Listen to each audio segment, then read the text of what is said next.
From sunrise to sunset, recycling is more than a job. It's a way of life. Early mornings, late nights, hard work that turns the old into something new. Recyclers power the economy, and ReMatter is built to power you. Making those long days easier with smarter tools like scale ticketing, payments, dispatch, and everything in between. We bring it all together so you can focus on what matters most, growing your business and serving your community. Driven by the spirit of recyclers everywhere. ReMatter. Built for recycling. Built for you.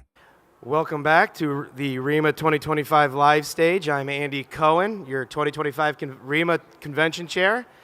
And we are going to be interviewing the today's awards winners. Hopefully everybody was in the session. If you weren't, maybe you got to watch it. But today was the ReMA Awards. It felt like the Oscars, maybe the Grammys if you were there. It was lively, it was energetic, and the first award that went out was part of ReMA's partnership with Jason Learning, and I am joined by Caroline and Maria McKee. I want you to raise your hand and say hi. Maria first. Hi. Right up to the mic. Hi. And Caroline? Hi. All right, we're going to have some fun today. These two won the poster contest. So first, I know why I like recycling. Why do you two like recycling? Maria, why don't you go first? Because it helps the planet stay clean and makes it more enjoyable for everyone who's on it.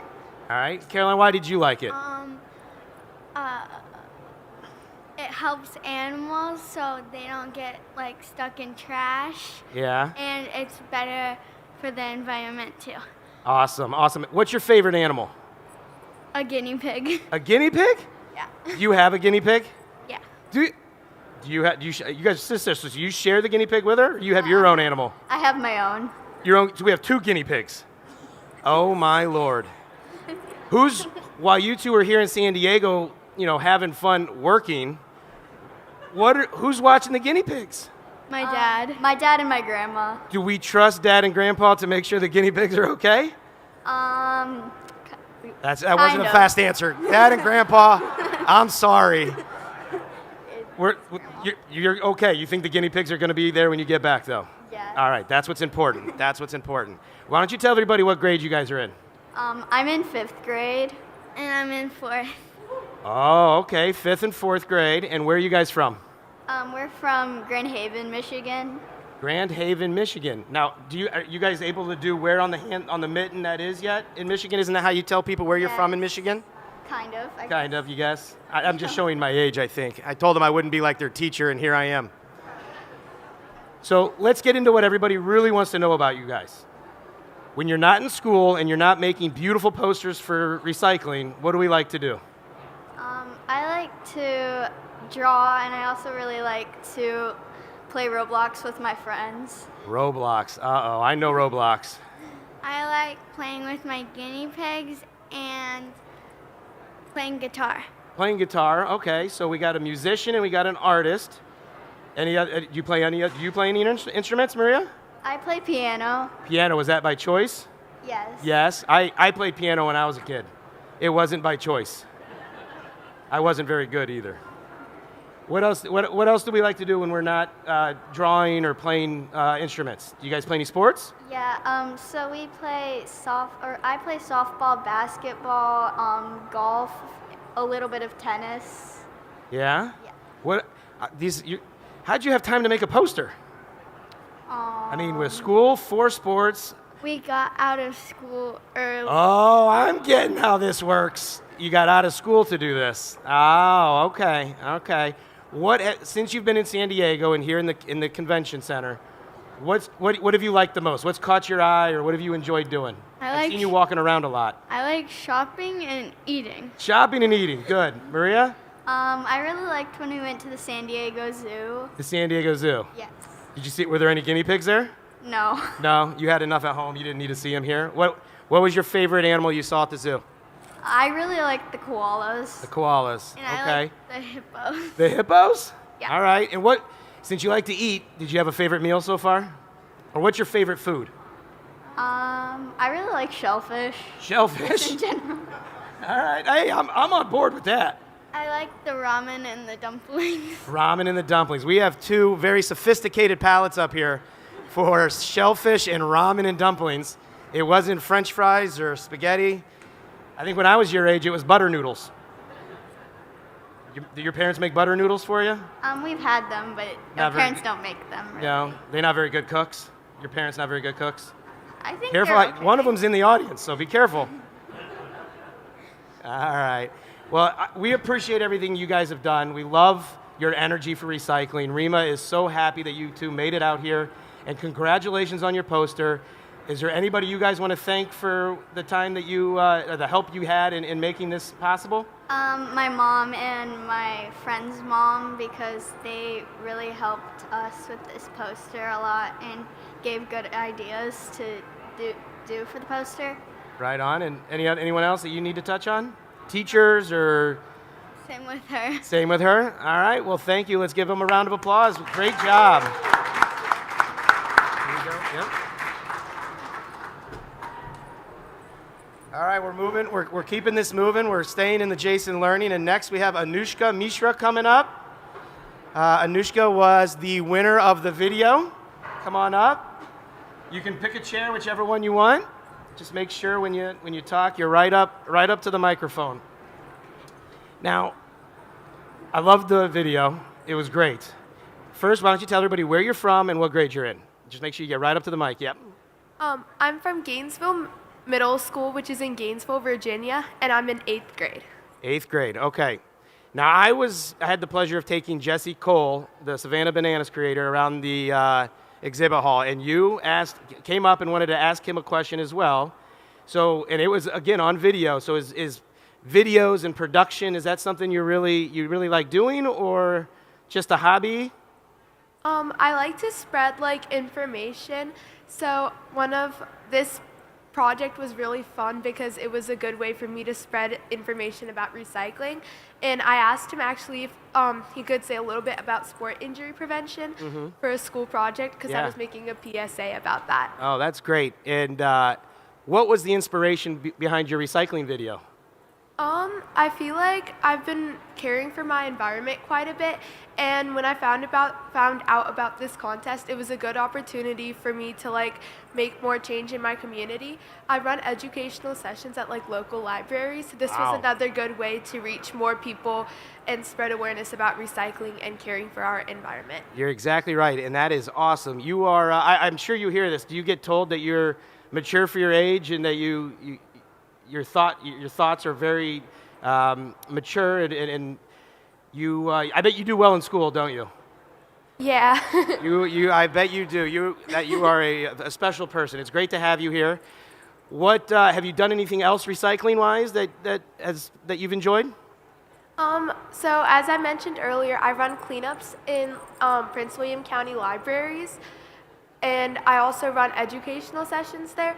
And one of my more recent projects, my sister and I, we've been keeping crayon collection bins at local libraries and schools to spread awareness about crayon recycling and to collect more crayons that should be saved from going to the landfills. So last year, at the end of the year, we had collection bins there for 3 months, and we collected 370 pounds. 370 pounds. Wow. Have you checked the Guinness Book of World Records? Do you know if that's up there? I think I'll have to look into that. I think you can look into that. That might be up there. So, as we asked earlier, you're in San Diego. Have you been here before? Nope. Okay, so what is the favorite thing you've done since you've been here? I think I've really enjoyed the city. It's like a lively place, but out of everywhere I've went so far, my favorite might be SeaWorld. I got to go on the Manta roller coaster 25 times. 25? What, did your parents just stand off to the side and watch, or did you make them ride it with you? They rode it with me a couple of times, but me and my sister, we had quick queue passes, so we got out of the ride and straight back in line. So, I haven't been to the SeaWorld here, and I like roller coasters. My wife and my son like them a lot more than I do. Have you been on any other roller coasters? I went on the Arctic Rescue there, and otherwise I've been in a few roller coasters in my area. I went to King's Dominion too. Actually, I just went there last week or something, so it was really fun. So I've been going on roller coasters quite a bit this month. So other than roller coasters, what else do you like to do outside of school and recycling? I like to do volunteer service. I volunteer with Lucky Dog Animal Rescue, and I help them update their bios.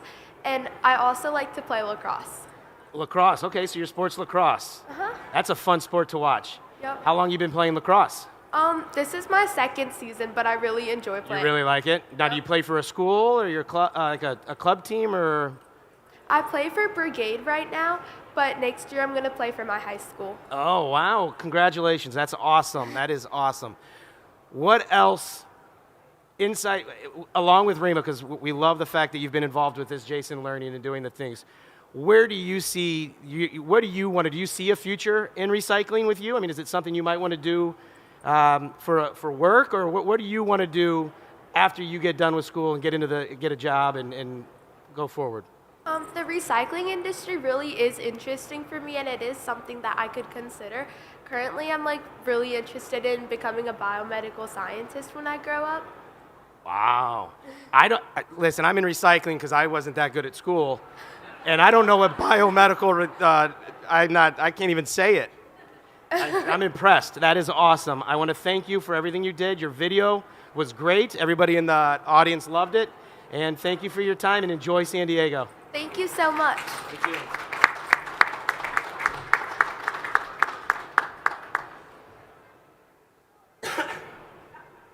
Next award we have coming up, he doesn't need any introduction. Nick Herndon's going to come up, he's going to sit down, he's going to pick a spot. But yeah, put it up there so everybody gets to see it. That thing is sweet. That's better. I get most of mine are participation trophies, so this one's special. Tell us a little bit of your name and a little bit about it. So my name is Nicholas Herndon. I'm from Wichita, Kansas, and a member of the team at All Metal Recycling. We're a full-service metal recycling, industrial and commercial peddler recycling facility. We started 15 years ago with a handful of people and 1 yard, and in those 15 years, it's been transformed into a 10-yard operation spanning the breadth of Kansas with about 250 employees. Wow, I know of All Metal. It's great to have somebody up here from there.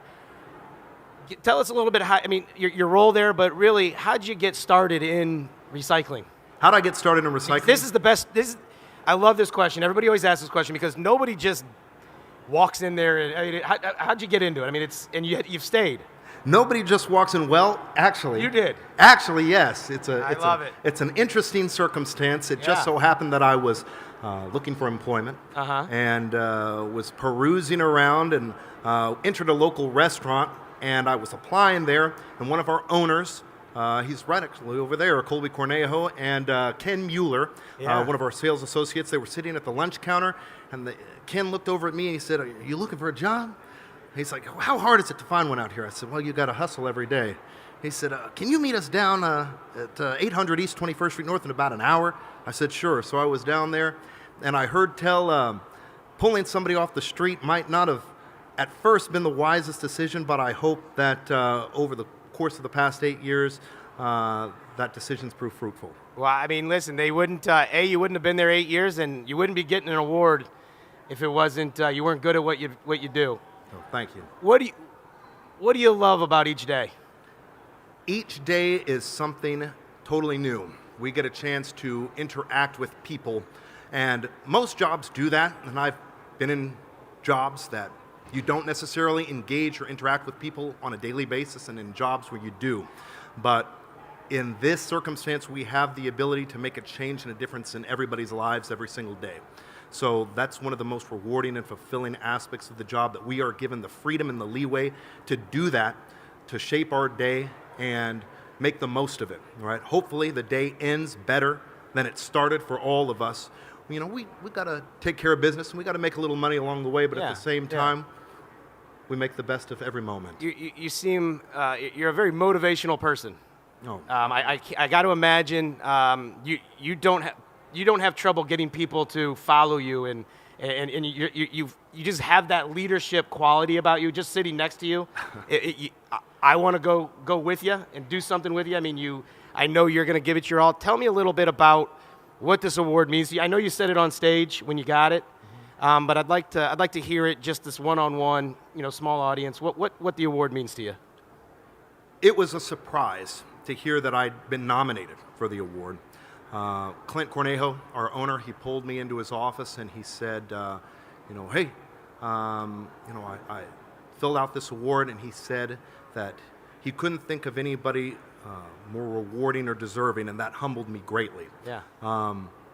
But the qualities that he exudes and that he exemplifies every single day, along with his cousin and our team at All Metal, the things that they've taught me, they have shaped and molded me, because when I came off the street, I knew nothing about the industry. I knew nothing about recycling.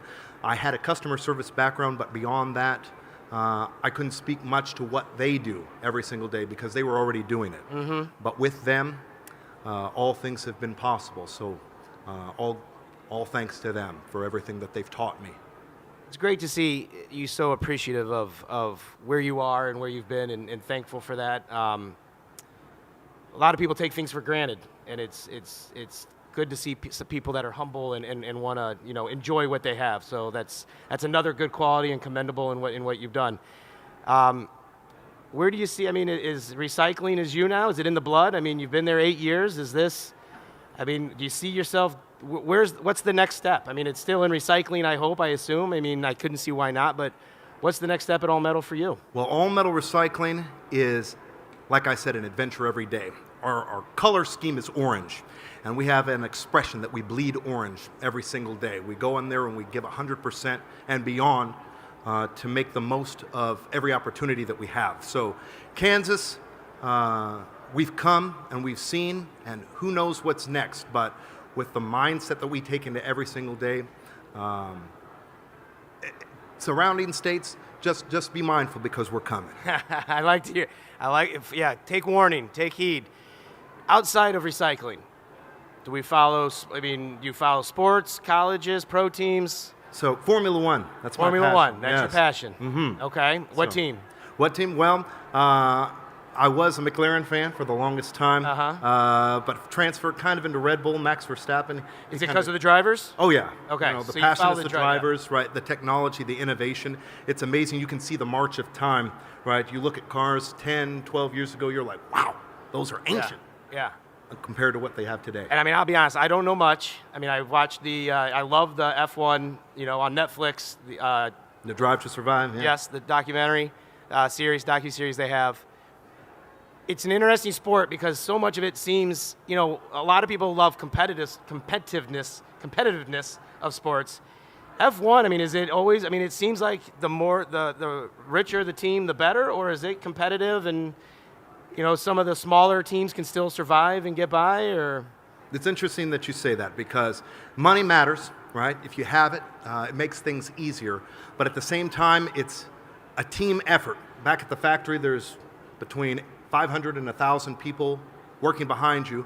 And sure, there's the car, there's the technology, but ultimately, there's two drivers that are in the driver's seat, and they can make the decisions. When they're out there on the course, they're the ones behind the wheel, and the team has to put their trust and their faith in them to make the decisions that bring home the result. Yeah. So, yes. It sounds like, that relates well to every day at All Metal. It does, 100%. Awesome. Well, thank you very much. Congratulations.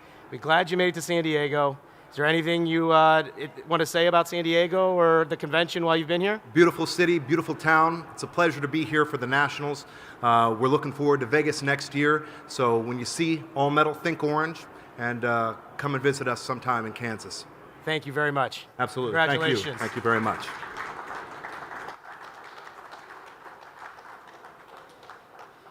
That was great. We all need people like that. If everybody had people like that, it would be a different place. That's for sure. Different world. I'm going to slide over because we have the next award.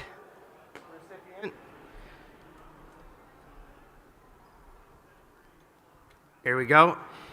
This is Young Executive of the Year.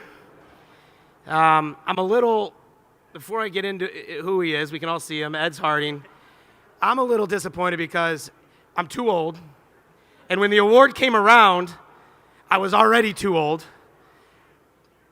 But if somebody had to win it, I couldn't think of a better person. Ed's Harding, congratulations. What do you got to say? Appreciate it, Andy. It's an honor to win this award. this industry and this association just has so much to offer, and I've gained so much from being involved, volunteering, getting to know people like you. I mean, I consider you a friend. Thank you. Hey, it's mutual. Yeah, I consider a load of people to be friends that I've met just through this association. So that is a huge blessing that I'm very happy to Well, I'm happy for you. And Eds and I go back. We met probably 3 or 4 years ago. I got to, I believe it was in Boston at one of their events when you were chapter president, if I'm not mistaken. Were you chapter president yet, or maybe you were vice? But I came up for the Boston game. Yeah. When I was helping plan the convention in Nashville, and I had to give a little presentation, and you came up and were excited, and he goes, I can't wait to get to Nashville. This is going to be awesome. This is going to be excellent. This is great. You came, and you came up to me in Nashville again, gave me a big hug, and go, oh, Nashville is awesome. I love this place. And the energy has never left. I mean, look at the smile. I love it. I actually like San Diego even more. He's not lying, because in Nashville, he came up to me, and he goes, I don't know why you guys just don't do Nashville and Vegas every other year. This is what you need to do. And I believe about an hour ago, maybe 2 hours ago, before he goes up on stage, he goes, I don't know why you just don't do Nashville and San Diego every other year. This is where it needs to be. I should take the guy to, Columbus, Ohio, where I live, and he's going to be like, we should do the convention here. This is great. I love the energy. Well, speaking of Columbus, Ohio, let's do a plug for BYAB. Please do it. Your coworker, Neil's putting it on. BYAB is Best Young and Brightest, and that is what inspired me to get involved in the industry. Was I went to a BYAB in Cleveland, the first one, and I saw what this industry is, and I saw what this association was. It was ISRI at the time, and I came back on the flight home. I was like, I need to get involved on my chapter level. So I'm sure BYAB in Columbus is going to be awesome. It's going to be awesome. Anybody that's listening. It's a great event. It's a great event. Now, you planned one. Yes. So they said it was the best one ever. I'm sure it was. This is what I love. As a convention chair, I get to sit next to somebody who also has planned an event, who's had to worry about attendance, worry about people having fun. Tell us a little bit about your experience planning BYAB in the Boston area. Well, I can't relate with you on attendance because it's capped out at 50 people, so it sells out in the first 10 minutes. This one doesn't sell out in 10 minutes, I can tell you that, unfortunately. But hey, it was just a great way to get people that are young together, have fun. I mean, that's a networking event where you meet people that you can be lifelong friends with. This event and other events that ReMA puts on, you get some other stuff out of it, but that is definitely, hey, this is what the industry's about. Let's get people together that are going to be friends, that can be like brothers. Every time they come to an event, you see them from across the room, and you get a smile on your face to walk over and wave to them and say hello. Well, it's great because it's people have probably heard it a lot today. You know, going from session to session, whether you're walking the exhibit hall, it's a very relationship-driven business. And in a room and events like this, or BYAB and chapter events, where you can really get personal and develop those relationships, like you and I have, which has been great. Tell everybody a little bit about how you got into it. I mean, we know it's a family business, but not every family member always wants to get into it. But you seem to enjoy it. So tell me how you got into it. It's just been fun working at Harding Metals. When I was a kid, a teenager, I enjoyed the work. I enjoyed being able to do some manual labor. I mean, I had friends that worked as waiters, and it was weird hours, and I was happy to work hard. You work hard in this industry, for sure, and it feels good at the end of the day to feel like you put in a good day's work. So it's been in my blood. It's really the only job I've ever had, and as I went to college and was able to take some business classes and then see the relatability back to my company, I thought I knew a lot when I got out of college, and I probably still think know a lot now, but every day I'm learning, and I look back, and there's always another lesson to learn. Exactly. I think that's another reason why you were a good candidate for this Young Executive Award is you realize that. A lot of people that end up, in my opinion, that have problems, they don't realize that you should be learning every day. Yeah. And whether you're the boss or you're working 9 to 5, cutting copper or sorting brasses or whatever it may be, you need to be learning every day. Well, there's always room for improvement, and ReMA is a good example of it. Every single year, this association is better and better and better, and let's do that for ourselves and for our own companies. I can't agree with you more. I appreciate you coming up here. I appreciate everything you've done for ReMA, the time you've put in, the time that Harding Metals has allowed you to put in. Because let's be honest, it's free, but it's not free. Yeah. So we appreciate that. I wish you nothing but luck. I know you don't need luck, but it's always good to have on your side. And I value our friendship, and I'm glad you got the award. You were so well deserving of it. I appreciate it. Thanks for having me up here.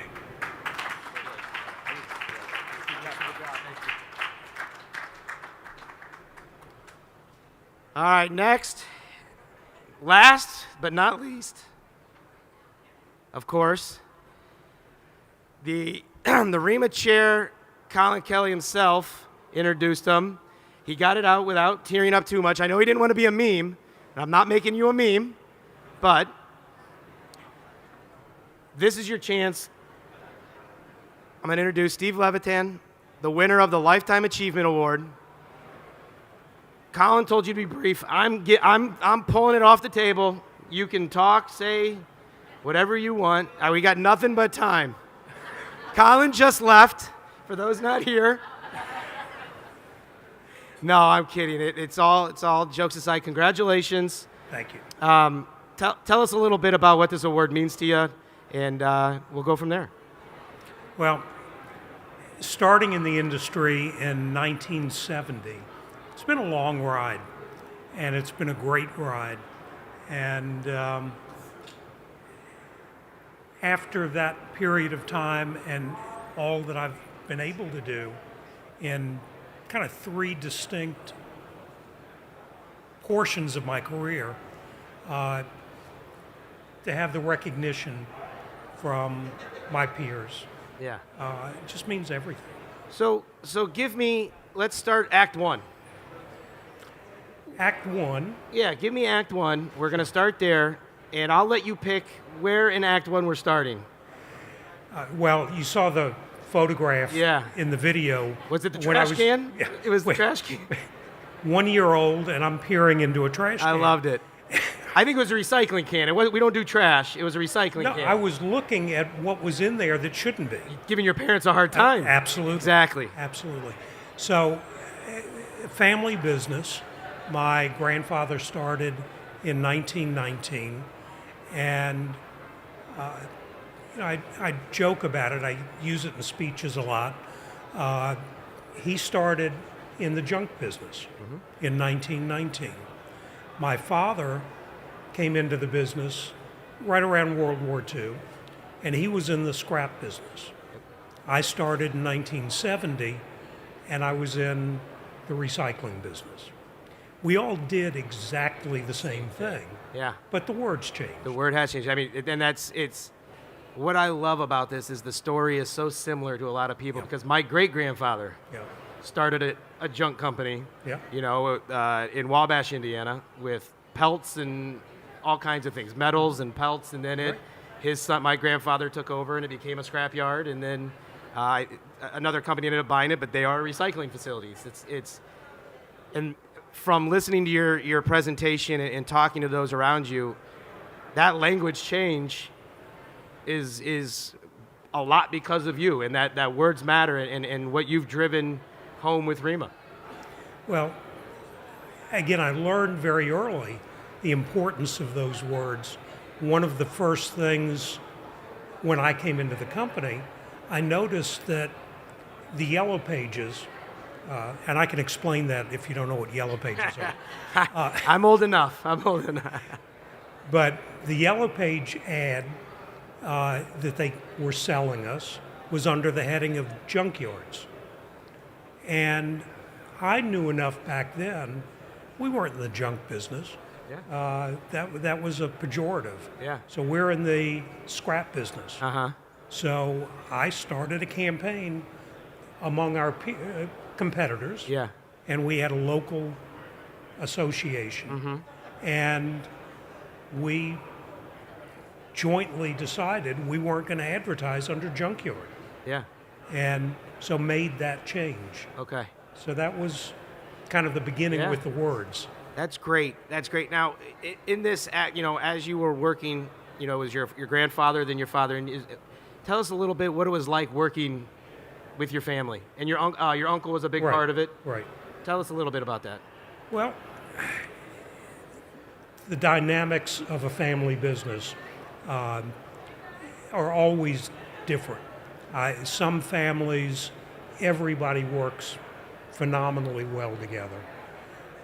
Some just exactly the opposite. Yeah. We were somewhere in between. the middle. And there were times we were, all on the same page. There were a couple of times we were in different books, and much, not even close to the page.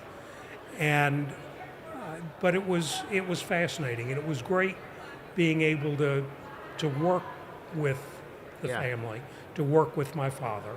Yeah. And when he decided to retire, we decided that was probably a good time to put it up.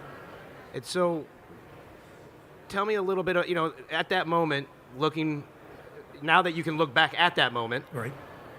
what would you say about your time in the recycling yard, in the scrap yard, with your family? I mean, how did it mold you, and where, and what part of, yeah. It was formative. One of my earliest memories was as a kid, 5 years old, Yeah. and I wanted candy money. Uh-huh. Every kid does. And my father said, sure, you can earn it. Yeah. And he took me down to the scrapyard Uh-huh. on a Saturday, and he gave me a bucket of electric meters. Uh-huh. The clock mechanism Yep. from the old Okay. electric meters, and it was brass, aluminum, and steel. Yep. And he gave me a pair of pliers, a hammer, probably not a great idea for a 5-year-old. I see you have all your fingers, so we're good. And a screwdriver, Uh-huh. and had one of the guys show me How to take it Dismantle, apart, and this is what brass is, this is what aluminum is. If it sticks to the magnet, it's steel. And I got paid a nickel a pound, whatever, Yeah. to clean meters. And that's where I started. Yeah.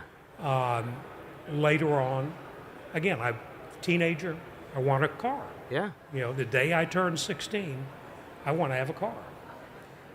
Once again, my father, great lesson. Said, yep, you can have a car, no problem, as soon as you can pay for it. So I started working part-time in the scrapyard, and literally out in the yard. I learned how to use a cutting torch, Uh-huh. how to operate a crane, how to drive trucks. Uh-huh. So anything that we had employees doing, I could do. You could do. Yeah. And they knew that I could do it. Yeah. So if I asked someone to do something, they knew that, it was not going to be unreasonable. Mm-hmm. And if they weren't going to do it, I'm going to pick it up and do it. Yeah. And the last thing you want to do is watch the person telling you to do it because you don't want to and them doing it. Yeah. So how does this lead into then Act 2? So, again, we made the decision to sell the yard. Uh-huh. And we were very fortunate that we found a buyer at the absolute low point in the market. And horrible time to sell. And this was way before the consolidation. Yeah. Okay. This was in 1986. 86. Okay. But we had a buyer. We came to terms, and I picked up and walked away.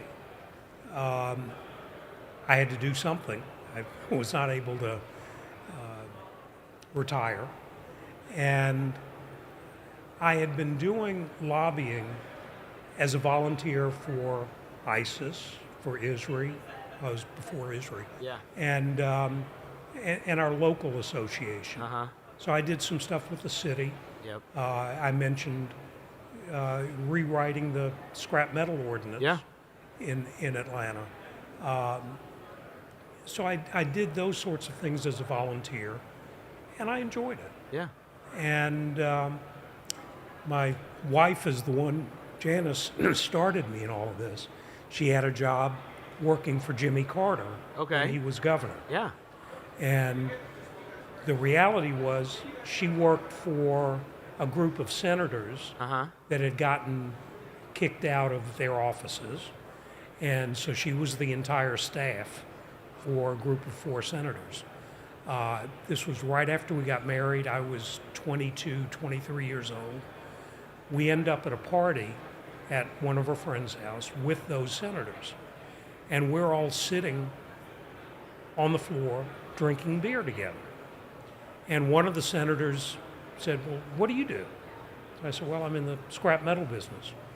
And he said, "Well, I think we just passed a law that passed a bill today in the Senate, had something to do with y'all." And I said, "What do you mean? What does it do?" And he told me what the bill was. Yeah. And I just looked at him and said, "Well, that's stupid." And before you get it, makes sense. It's still applicable today. yeah, oh, absolutely. Very much so. They Absolutely. the senators tell you what they did, and you go, Yeah, "Well, that's stupid." So he said, "Well, nobody explained it to us." Yeah. So, part of the message there is the importance of advocacy and making those contacts. Yeah. And so our industry missed the boat on that.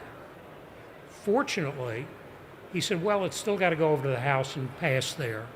And he said, "Come down to the Capitol tomorrow, and we'll take you over to the House, introduce you to some folks, and you can explain it." Yeah. And it was great. Yeah. Around lunchtime, I got out of my blue jeans, put on a coat and tie, went down to the Capitol. I don't know what the hell I'm doing. Yeah. And the senators take me out onto the floor of the House. Wow. Because you could do that back then. Yeah. And introduced me to one of the House members. And they took me back into a side room. And I was given the opportunity to explain why this bill, I didn't use the word stupid that day. But, what was wrong with it? Yeah. And so the representative listened to me, and he said, "Well, I get it. Don't worry, the bill's dead." So I killed the bill. It was wonderful. That is impressive. It turns out the guy that I was talking to, I didn't know, was the chairman of the Rules Committee, one of the most powerful positions. Yeah. And he did kill the bill. And that was, so if I'm reading this right and hearing it right, your first attempt was a home run. A home run. I got to imagine, and you've done it long enough and been successful at it, but I can't imagine most people's first attempt and the first thing they walk into is being able to kill something that was not going to work. Well, as we say in the South, sometimes even a blind hog will find a acorn. Yeah. Again, I was lucky. But I was able to articulate what the issue was, why this law was unnecessary, and that was the end of it. Did that feeling, was that feeling right there at that moment, is that what sparked this next? That was a big part of it. Yeah. And knowing that, again, being able to make a good, cogent argument, explain, advocate, I always viewed myself as an educator, Uh-huh.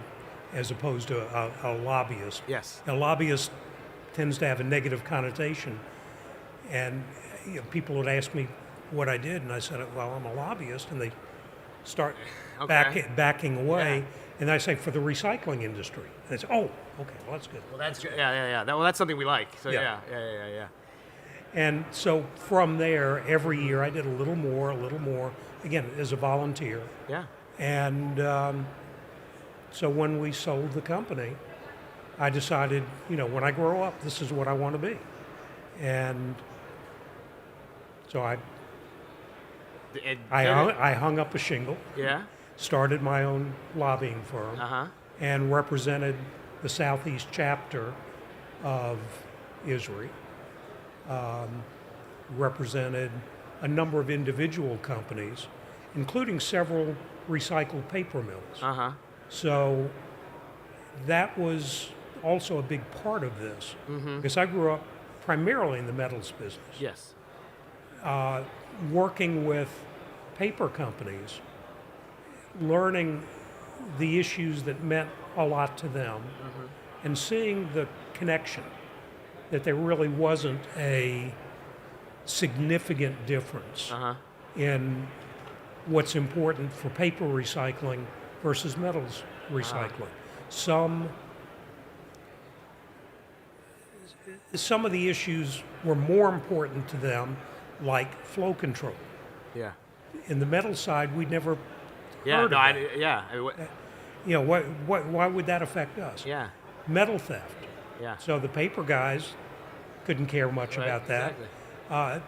But people started stealing corrugated. There was a time they stole newspapers. So it was an issue. There was some relationship there. Okay. Superfund. Yeah. Paper didn't think it was a big issue. And then there was that thing up at the Fox River, and some big issues.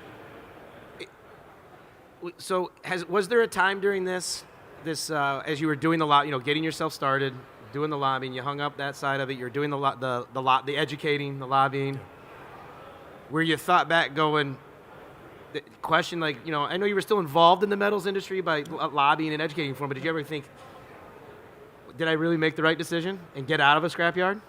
No. No? Never questioned it? Never looked back. It was great when I was there. And I learned a lot, and I was able to translate a lot of those skills into what I did as a lobbyist. Uh-huh. Like I said this morning, when I had a yard, I had a lot of physical assets. Yeah. I had trucks, cranes, land. Yeah. When I became a lobbyist, I only had one asset, and that was my credibility. Yeah. And if you lose that, you're out of business. Yeah. No, I remember I've always said one thing that I've loved about, talking about your credibility, and one thing I've always made sure to keep is the same. Is in essence the same idea is character. If you and my father and my mother were where I was from in Fort Wayne, Indiana. My dad was a pediatrician, and it's not a small town, but it's not a big city. I mean, it's the second largest city in Indiana, but everybody's kind of like, okay, yay, second largest in Indiana. That's like, I'm the sharpest spoon in a drawer full of spoons. But everybody always came up to me and goes, your father's my kid's pediatricians, or your dad is my doctor, and nobody ever said anything bad. And so I always knew, and I liked that. I wanted to be able to walk around. I had to know that I couldn't ruin his his reputation. How I act was going to reflect on him. And I remember I tell my son when we go places, I go, just remember, it's more his mom, because his mom is in the schools a lot. I go, we're going to find out, and B, you're representing our family. It's not just you. We have the same last name, but it's that integrity, that character goes a long way for a person. Right. And so growing up, operating a facility and selling material. Again, what's important there? It's the relationships. Yes. It's credibility. If you tell somebody you're selling them something and you sell them something, you deliver something else, Yeah. you're in trouble. Yeah. So we get the same. Exactly. And so you're lobbying for what became ISRI. You're doing the Southeast chapter. You're doing some paper mills and other things. And then from there, we lead into where we go. So Act 3. Act 3. Pull apart. Pull apart. Okay. One of the other local scrap companies was Central Metals, and it was owned by the Cohen family. Okay. Unfortunately, no relation. Yeah. And they were competitors of ours, but we were friendly competitors. And we did a lot of work together. And they became a client of mine. And a number of issues that had come up where they had interaction with the city or with the state that I helped with. And they decided to start, they had a shredder, they decided to start Pull Apart, which is a do-it-yourself used auto parts Okay. company. Uh-huh. And great concept. They thought at the time, well, this is a great way to get cars for the shredder. Yeah. Well, it turns out it doesn't generate that kind of volume, Okay. but it was a pretty damn good business. Yeah. And so I did the zoning and the permitting for the first one. Uh-huh. They opened a second one. Then they decided they were going to go outside of the state. Yeah. So next was Birmingham, Alabama, Okay. Nashville, Tennessee, Wow. Charlotte, North Carolina. Yeah. And as I'm doing those, and they're taking more and more of my time, they finally brought me in as a part of the company. Wow. And how many locations did you end up helping them develop? Well, we've now got 36 Okay. in 16 states. Wow. Part of that through acquisitions. Yeah. But And when you were opening these locations in these different cities, and they were challenging you to go to these different states, were you able to then draw upon your lobbying to, were there laws that you were coming in contact with that needed changed, or bills that were coming up that you could be a part of? we always were involved legislatively, but that first step to get the zoning, Yeah. to rezone a piece of property, doing that through a city council or a county commission, that was a lobbying effort. Yeah. Dealing with the neighborhoods. Again, developing that credibility. And first one or two were tough. Yeah. After that, we had a product we could show them. Yeah. Yeah. And that made all the difference. That made all the difference. So how long were you with Pull Apart before you retired? So that's assuming, number one, that I'm fully retired. Well, true. I could have specified that. I'm sorry. Yeah, but no, Pull Apart started in 1997. Uh-huh. So I was working with them in one capacity or another since 97. Since 97. Yeah. Wow. Full time probably since 2005. 2005. So 20 years. 20 years. Well, congratulations. The hot up here. Well, I appreciate you giving me the time, but I want to ask. You said three acts. I mean, there's more to it. I mean, are we still in Act 3, or what's the plan going forward? I know you fish, a lot of fly fishing. I get the privilege of going fly fishing once a year up in Montana. I love it. I love floating down the Madison. Yep. Fishing, having a beer or two. Sometimes I'll just sit on the back of the float and just look and enjoy it. But So there's an old saying that trout don't live in ugly places. No, they sure don't. And so anywhere I'm fishing is just beautiful. So we're closing Act 3, but there's more than 3 acts. The curtain's not coming down anytime soon. So at least not that I'm bringing it down. Correct. So, I mean, what are the new challenges then? I mean, what's driving you? Well, I'm a certified fly casting instructor, Okay. and so I do a lot of teaching. Awesome. Again, volunteer work. I'm working with a couple of different veterans groups, casting for recovery, working with women recovering from breast cancer. And it's just great. It's fulfilling. And, I want to continue to be able to do some mentoring. Yeah. And I've been lucky to have accomplished some things legislatively. Yeah. And I want to protect those. Yeah. Because, if you don't, there's still people out there that want to change, Yes. Yes. not for our betterment. Correct. And I saw during your video, and then you talked about it during your speech. You have another role that may be the most exciting. I'm a grandfather. Exactly. I haven't talked to one grandparent that doesn't say being a grandparent is the best of everything. Well, that's the good thing now is we're living outside of Atlanta in the mountains, but we're an hour and a half away. Oh, that's perfect. And so it's easy to get home. Yeah.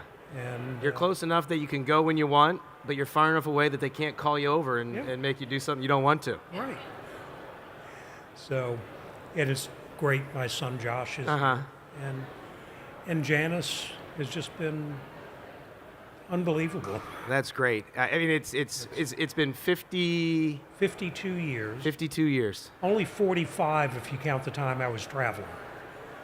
Listen, I get it. My wife was sitting next to me when you were making that speech, and she was, I didn't want to look directly at her because I know I travel a lot, but I could kind of see her do the old look at me like, how many years are you going to deduct off of that, with what you're doing? Well, I think she likes it when I'm gone, though. I think there's some benefits, I'm sure. One of the things during the legislative season, usually the first half of the year, working in multiple states, never knew what was coming up. And there would be times I would always keep a suitcase packed in the car. Yeah. And there were times, we called it a just in case. A just in case. Yeah. And there would be times I'd leave in the morning and I'd call and say, I'm not going to be home tonight. Wow. I'm on a plane to Nashville for a legislative hearing. Yeah. So. Well, I mean, I know what my wife has allowed me to do and supported me through. You don't get to where you are and the success you've had and the awards you got today on your own, and that's for sure. No, it takes family. It takes, as I said, coalition building, collaborations. But so as we come towards the end of this, there's 41 award winners before you. You've been coming to these events. You were talking ISIS, NARI, ISRI, now ReMA. What have you seen in the change and I'm speaking strictly to the conventions. What have you seen from where they were and where they're at, and what do you see going forward, whether it's for ReMA 26 in Vegas or even further down the road that you've enjoyed and wish would stay or get better and be around? I think my first national convention was in Las Vegas, probably 70, 71. And they were always spectacular. So that's one thing that's been pretty consistent, is absolutely a first-class show. Yeah. And this has been certainly first class. Thank you. Thank you. Thank you. I appreciate that. And the learning opportunities, the networking opportunities. I think a venue like this, we had the first convention here 10 years ago, 15 years ago? It was 09. So, yeah. 16. And it was wonderful. And then we couldn't book it. Yeah. Because it was booked for so long. But it's a great venue. I think there's more opportunities for people to see one another in this type of a venue as opposed to Vegas. Yeah. I understand the reasons Yeah. for doing Vegas. Yeah.